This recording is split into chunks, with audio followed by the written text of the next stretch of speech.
উন্নত ও মনোরম পরিবেশে দেশি বিদেশি বহুজাতিক খাবারের আয়োজন নিয়ে সংযুক্ত আরব আমিরাতের আবুধাবিতে যাত্রা শুরু করলো বাংলাদেশি মালিকানাধীন নতুন প্রতিষ্ঠান আল বোরাক রেস্টুরেন্ট অ্যান্ড গ্রিল হাউস।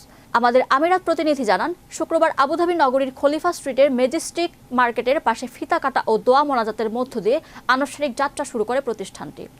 উদ্বোধনী অনুষ্ঠানে উপস্থিত ছিলেন স্বত্বাধিকারী বন্ধু মোহাম্মদ তৌহিদুল আলম আবু, মোহাম্মদ হাসান দেলোয়ার হোসেন, সোহেল পারভেজ, আবু ইউসুফ, মইনুল হোসেন এবং শফিউল আজম মানিক। এছাড়াও অতিথি হিসেবে বাংলাদেশি সমিতি UAE সভাপতি প্রকৌশলী মোয়াজ্জেম হোসেন, কমিউনিটি ব্যক্তিত্ব ইফতেখার হোসেন বাবুল, আলহাস মোহাম্মদ ওসমান আলী CIP এবং ইমরান হোসেন CIP সহ আরও বহু ব্যক্তিবর্গ উপস্থিত ছিলেন। প্রতিষ্ঠানটিতে Asian, Arabian, Chinese, Bangladeshi, Indian, Pakistan সহ পাওয়া যাবে grilled chicken, chicken charcoal, chicken tikka, fish tikka, kebab এবং বিভিন্ন প্রকার বিরিয়ানি সহ নানা মুখরোচক খাবার। অনলাইনে ফ্রি ডেলিভারির সুবিধার পাশাপাশি প্রতিষ্ঠানটিতে রয়েছে জন্মদিন, আকিকা ও বিবাহ বার্ষিকী সহ ছোট ও মাঝারি পরিসরে অনুষ্ঠান আয়োজনের পর্যাপ্ত পরিমাণ পার্টি স্পেস সুবিধা।